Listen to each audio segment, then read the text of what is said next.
ప్రియులారా, మన ప్రభువైన యేసుక్రీస్తు నామంలో మీకు శుభోదయం.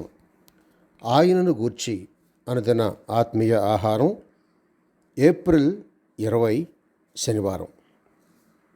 నేటి మన ధ్యాన లేఖనం యోహాను సువార్త 20వ అధ్యాయం 22-23 వచనాలు. ఆయన ఈ మాట చెప్పి వారి మీద ఊది, పరిశుద్ధాత్మను పొందుడి. మీరు ఎవరి పాపములు క్షమింతురో అవి వారికి క్షమింపబడును. ఎవరి పాపములు మీరు నిలిచి ఉండనిత్తురో అవి నిలిచి ఉండును అని వారితో చెప్పాను. వ్యాఖ్యాన అంశం: క్షమార్హత ఎవరిది?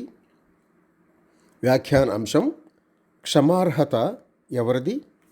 వ్యాఖ్యానం: పై మాటలు పేతురుతో మాత్రం చెప్పబడక, యూదులకు భయపడి తలుపులు మూసుకొని ఇంట కూడుకొనిన శిష్యులందరికీ అప్పగింపబడిన గొప్ప సత్యమై ఉన్నది. దాని భావమేమిటి? నేను సువార్తను బోధించుచుండగా ఒకడు, అయ్యా, నీవు కానీ నీవు చెప్పుచున్న ఆ సువార్త కానీ క్రీస్తు కానీ నాకు వద్దు. వెళ్ళిపోండంటే వెళ్ళిపోక ముందు చెప్పితగినదేది అన్నాడు. అయ్యా, క్రీస్తు దాసుడనైన నన్నును నిన్ను రక్షించుటకు శక్తిగల సువార్త వచనమును రక్షకుడైన క్రీస్తును త్రోసివేసితివి గనుక నీ పాపములు నీ మీదనే నిలిచి ఉన్నవి అని చెప్పి వెళ్ళేవాడను. అలాగు చెప్పుటకు క్రీస్తు ఈ వాక్యములో చాలినంత హక్కు మనకిచ్చాను.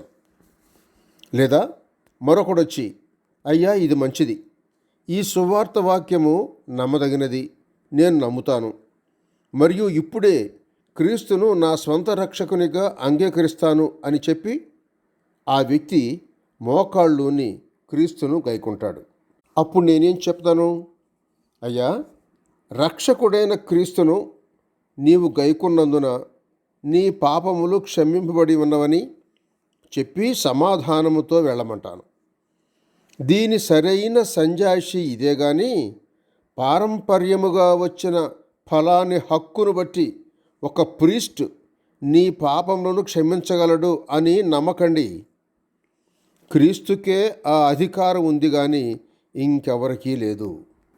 మత్తయి సువార్త 9వ అధ్యాయం 6వ వచనంలో ప్రభు ఇలా అంటున్నాడు: అయినను పాపములు క్షమించుటకు భూమి మీద మనుష్య కుమారునికి అధికారము గలదని మీరు తెలుసుకొనవలను అని చెప్పి ఆయన పక్షవాయువు గల వాణ్ణి చూచి, నీవు లేచి నీ మంచమెత్తుకొని నీ ఇంటికి పొమ్మని చెప్పగా వాడు లేచి తన ఇంటికి వెళ్ళాను. సహోదరుడు సైలస్ ఫాక్స్. శుభములతో వందనాలు.